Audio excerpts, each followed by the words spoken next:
What if the person you trusted most wasn't who they appeared to be? What if their love wasn't love at all, but a carefully crafted illusion designed to control you? One day they're telling you you're everything to me, and the next they disappear, or worse, they twist the story, making you the villain in a world where they play the victim. You're left spinning, asking yourself, was any of it real? How did I not see this coming? If these questions strike a chord, you're not alone. This isn't just a breakup, it's a calculated escape, orchestrated by a narcissist who thrives on chaos and control. They don't leave relationships, they dismantle them, piece by piece, until you're left questioning your own reality. Their tactics aren't mistakes, they're intentional moves to keep you confused, doubting, and clinging to the hope that maybe, just maybe, they'll change. But here's the truth, their behavior isn't about love, and it's not about you. It's about power. In this video, I'll reveal the 5 most toxic ways narcissists end relationships, and more importantly, how you can break free. Because while you can't control their actions, you can control how you rise from the ashes. If you're ready to expose their game and reclaim your life, let's dive in. This is your moment to break free. The campaign of discard, a cold blow to self-worth. When a narcissist decides to end a relationship, they don't simply leave, they erase you. This isn't a typical breakup with explanations, emotions, or even regret. They vanish suddenly, as if you never existed. No explanations, no warnings, just an eerie silence that feels like it erases your very presence from their life. For the person left behind, this is not just a heartbreak, it's a complete erasure, leaving you wondering if any of it was ever real. To the untrained eye, this behavior might seem like mere indifference, but to those who have experienced it, it is a calculated psychological assault, meticulously designed to inflict maximum pain. A narcissist doesn't just leave, they leave in a way that makes you feel helpless, out of control, and utterly alone. That is exactly what they intend. The sudden discard isn't impulsive, it's a tactic, a deliberate move to maintain power and control. Psychologically, the impact of this discard is devastating. It triggers one of humanity's most primal fears, the fear of abandonment. This isn't just the pain of losing a partner. It's the agony of being erased from a bond that once gave your life meaning. You ask yourself, what did I do wrong? Why would they do this to me? And the worst, am I even worthy of love? These questions don't just hurt.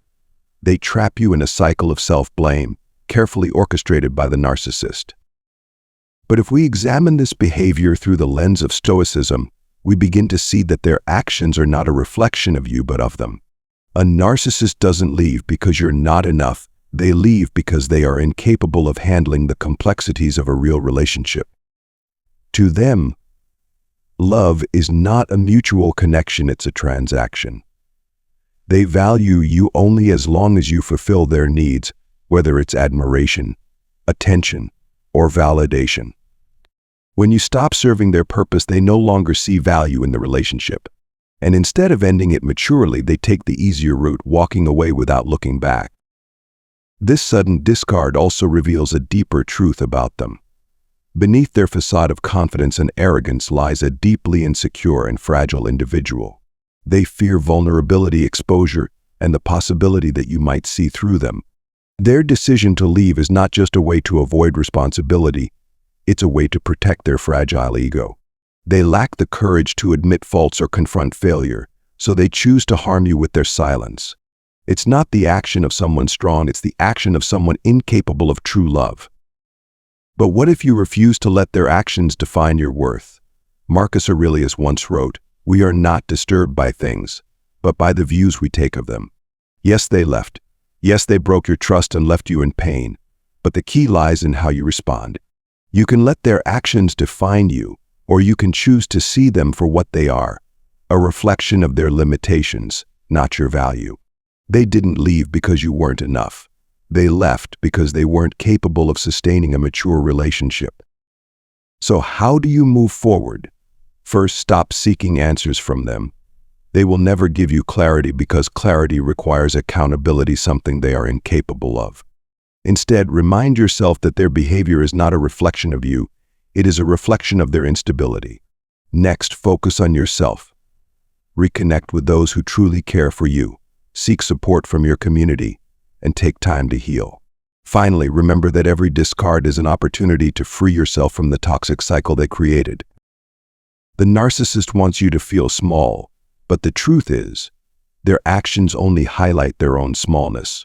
You are not defined by their discard. You are defined by how you rise above it. In pain, you will find strength, and in liberation, you will find yourself. This is not your end. This is your beginning. The smear campaign, turning lies into their shield. Picture this: the relationship is over, but instead of walking away with dignity, the narcissist doubles down on their need for control. They don't just leave quietly, they launch a campaign to dismantle your reputation, twist your truth, and turn others against you. The smear campaign is not an emotional outburst or a random act of spite. It's a calculated strategy designed to manipulate the narrative, isolate you, and solidify their own image as the victim. This isn't just cruelty, it's a form of psychological warfare aimed at breaking you long after the relationship has ended. The narcissist's motives for the smear campaign are deeply rooted in their fragile psyche. Beneath their facade of confidence lies an overwhelming fear of being exposed as flawed or at fault. To them, the end of a relationship isn't just a loss. It's a threat, a crack in the perfect mask they've crafted. The smear campaign becomes their preemptive strike, a way to rewrite history before you can tell your side of the story. By spreading lies and half-truths, they frame you as the villain, unstable, untrustworthy, even abusive, while casting themselves as the innocent victim. To anyone willing to listen, they spin a tale of betrayal and self-sacrifice, ensuring that sympathy flows in their direction while doubt clouds your credibility. But the damage doesn't stop there. The smear campaign is meticulously designed to isolate you, stripping away your support system when you need it most. Friends, family, even colleagues might distance themselves, unsure of what to believe. Meanwhile, you're left in the exhausting position of defending your name and questioning your reality. This is exactly what the narcissist wants. The more time and energy you spend fighting their lies, the less you have to focus on healing and moving forward. In this way, the smear campaign keeps you tethered to their control, even in their absence. From a Stoic perspective, the smear campaign is an invitation to reclaim your inner strength. Marcus Aurelius reminds us the impediment to action advances action. What stands in the way becomes the way. The lies they spread are not a reflection of who you are, but a mirror of their own chaos. The smear campaign is an act of projection. They cast their own fears, insecurities, and inadequacies onto you because they lack the courage to confront them within themselves. So how do you navigate the storm of lies without losing yourself? First, refuse to engage. The smear campaign thrives on your reaction. Every argument, every defense, every attempt to set the record straight only feeds their need for attention and validates their control. Instead, focus on what you can control, your actions and your integrity. Let your character speak louder than their lies. Second, fortify your support system. The narcissist's falsehoods may sway those who only know you superficially, but the people who truly know and care about you will see through the deception. Invest your energy in these relationships. These are the people who will remind you of your worth when the noise of the smear campaign threatens to drown it out. Third, document everything.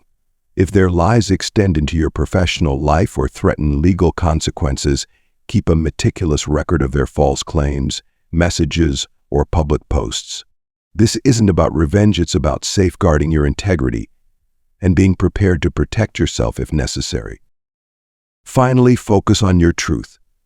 The smear campaign is a desperate attempt to rewrite the story, but the truth is unshakable. As Epictetus wisely said, it's not what happens to you, but how you react to it that matters.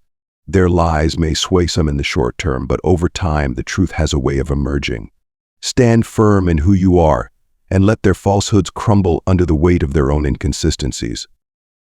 Yes, it's painful when people you care about believe the lies.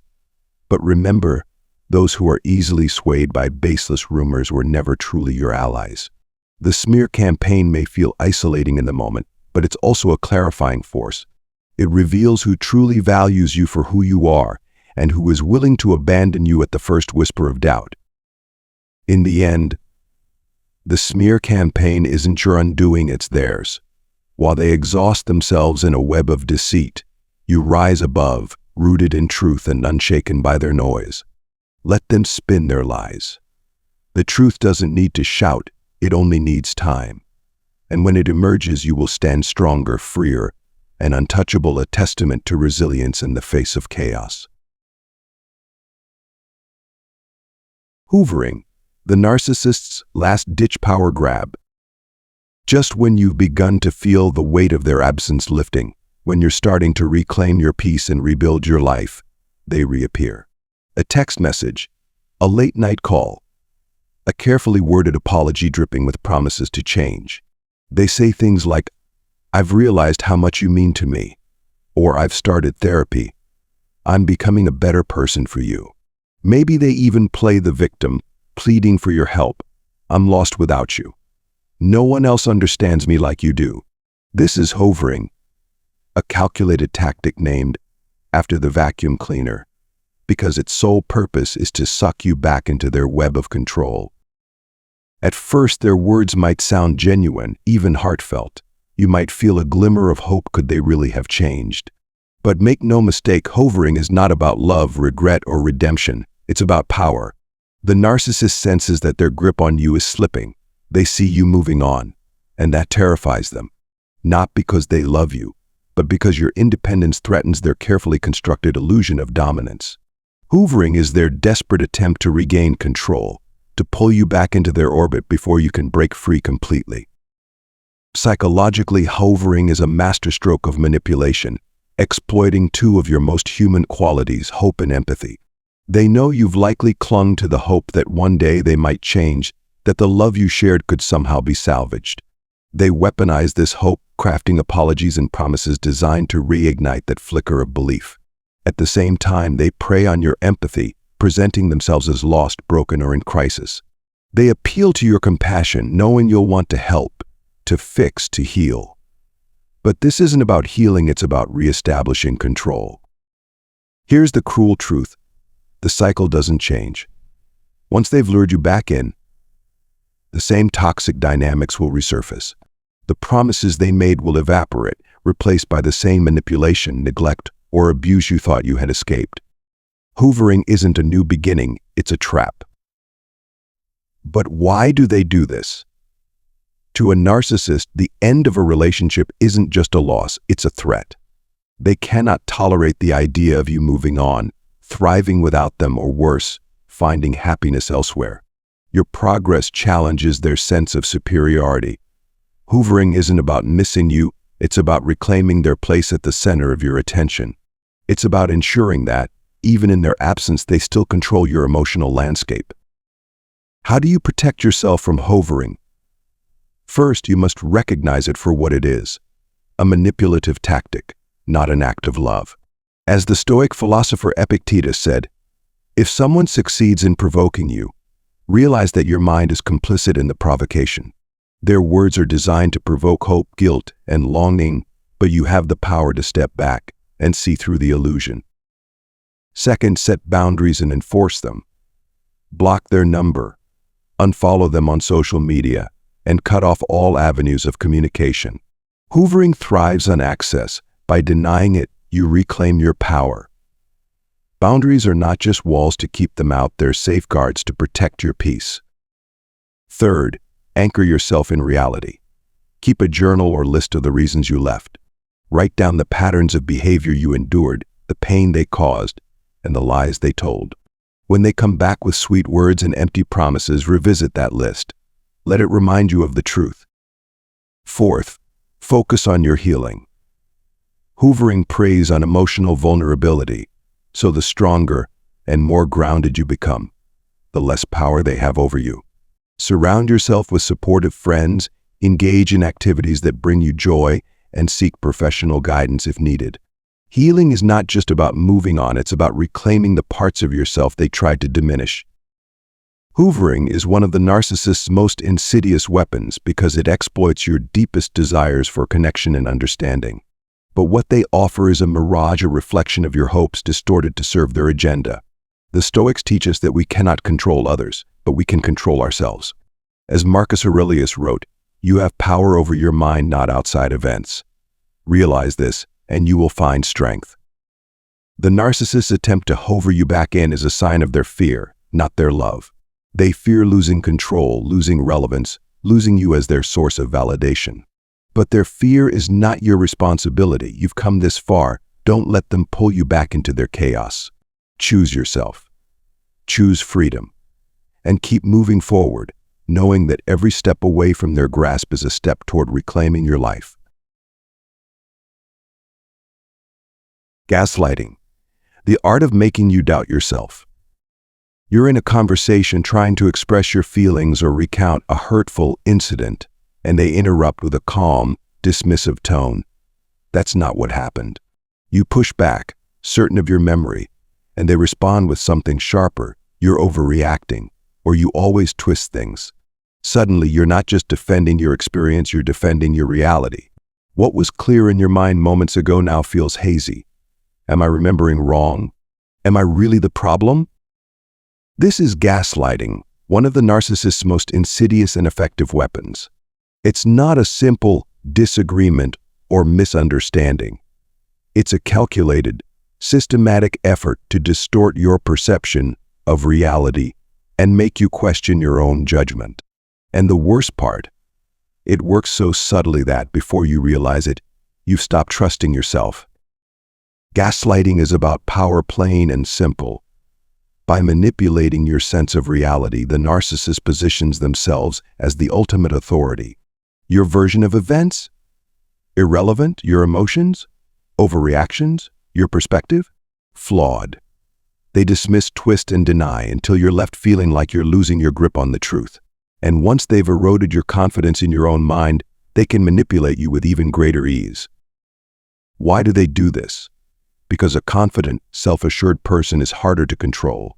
If you trust your intuition, stand firm in your beliefs, and question their behavior, their ability to dominate the relationship crumbles. Gaslighting allows them to avoid accountability while keeping you in a constant state of confusion and self-doubt. If they can convince you that the problem lies with you, not their actions, they remain untouchable. The psychological toll of gaslighting is profound. It doesn't just make you question specific incidents, it makes you question yourself. Over time, you may find yourself apologizing for things that aren't your fault, second-guessing your decisions, or feeling incapable of trusting your perceptions. This isn't just manipulation, it's emotional erosion. But here's the truth. The problem isn't you. It never was. Their behavior says nothing about your worth and everything about their need for control. Gaslighting is their way of keeping you tethered to them, but it's also their greatest weakness. Because once you recognize it, you can break free. How do you stop the cycle? Start by listening to your gut. If something feels wrong, it probably is. You don't need their validation to trust your own experience. Write things down: conversations, events, feelings. Having a record will help you stay grounded in the truth when they try to twist it. Surround yourself with people who affirm your reality. Friends, family, or even a therapist can remind you of who you are and what's true when the narcissist distortions start to creep in. And most importantly, disengage. You don't owe them explanations, justifications, or proof. If someone's goal is to confuse you, engaging with them only gives them more material to manipulate. Protect your peace by stepping back when their words start to feel like a trap. Gaslighting thrives in isolation. It wants you to feel alone, unsupported, and dependent on their version of the truth. But you are not alone. The clarity you seek is already within you, it's just been clouded by their lies. Take it back. Trust yourself again. You deserve a life built on truth, not manipulation. And once you reclaim your sense of reality, their power over you dissolves, leaving them with the one thing they fear most, irrelevance. Triangulation, the narcissist's web of chaos. Imagine this. The relationship is already strained, your emotions are raw, and just when you think things couldn't get worse, they bring someone else into the picture. A friend, a family member, an ex, or even someone new. Suddenly, you're no longer dealing with just them, you're caught in a triangle, a tangled mess of manipulation and comparison. This is triangulation, the narcissist's ultimate tactic to divide, conquer, and maintain control. Triangulation isn't random.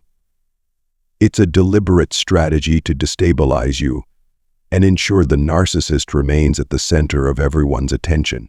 The more chaos they can generate between you and the third party, the more control they retain over both of you. At its core, triangulation is about power. By introducing a third person, the narcissist creates competition, insecurity, and dependency. You find yourself questioning your worth, wondering if you're enough, or feeling the need to prove yourself to the narcissist.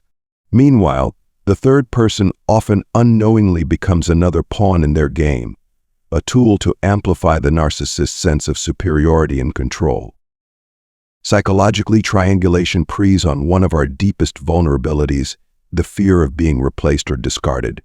The narcissist uses this fear to keep you off balance, ensuring that you're too focused on the competition to see the real problem. They thrive on the tension they create, using it to validate their importance and keep you emotionally tethered. The more energy you expend trying to win them back or defend yourself, the less you have to focus on breaking free. Why do they do this? Because triangulation serves their ultimate goal, control. A narcissist can't tolerate feeling irrelevant or unimportant. By creating a triangle, they place themselves at the apex, ensuring that all attention and energy flow toward them. It also allows them to avoid accountability. If you confront them, they can deflect by saying you're overreacting, or worse, the triangle becomes their shield, a way to dodge responsibility and keep you trapped in their game. But here's the truth. Triangulation says nothing about your worth and everything about their insecurity. A confident, healthy individual doesn't need to pit people against each other to feel valued. The chaos they create is a reflection of their inner turmoil, not your inadequacy. How do you escape the trap of triangulation? First, recognize it for what it is, a tactic, not a reality. Their words and actions are designed to provoke a reaction, but you don't have to play their game. As the Stoics teach us, you always have the power to choose your response. Second, disengage from the triangle. Refuse to compete for their attention or approval. If they bring up the third person, redirect the conversation or calmly state, "I'm not interested in comparisons." The less you engage, the less power they have over you. Third, shift your focus inward. Instead of worrying about how you measure up to someone else, focus on rebuilding your confidence and sense of self. Remember, their triangulation isn't about the third person, it's about controlling you. The strongest way to counter this is to reclaim your autonomy. Fourth, seek support from those you trust. Triangulation thrives on isolation and confusion, so surround yourself with people who affirm your reality and remind you of your worth. A therapist in particular can help you untangle the emotional knots the narcissist has created. Finally, remember this. The triangle they've constructed is an illusion. It's a stage they've set to keep you distracted from the truth that they are the problem. By stepping back and refusing to play their game, you strip them of their power and reclaim your freedom. Triangulation is one of the narcissist's most insidious tactics, because it doesn't just manipulate your emotions, it distorts your relationships with others. But the chaos they create cannot last forever. Once you see through their strategy, you can break free from their web. You don't need their approval, their validation, or their games. You are enough just as you are. And as you step out of their triangle, you'll find a peace they can no longer touch, a peace that comes from knowing your worth and refusing to let anyone define it for you. Breaking free from a narcissist's control is not just about surviving their tactics, it's about reclaiming your peace, your power, and your sense of self. Every time you choose clarity over confusion, self-respect over manipulation, and freedom over fear, you take back what was always yours. Remember, their power lies in your reaction, and the moment you stop engaging in their games, their grip begins to fade. You are stronger than the chaos they create and braver than they ever imagined. This is your life, choose it. If this video spoke to you, I invite you to like, share, and subscribe for more tools to help you navigate this journey. And share your story in the comments below. It could be the light someone else needs today. Stay strong, stay focused, and above all, stay free. You've got this.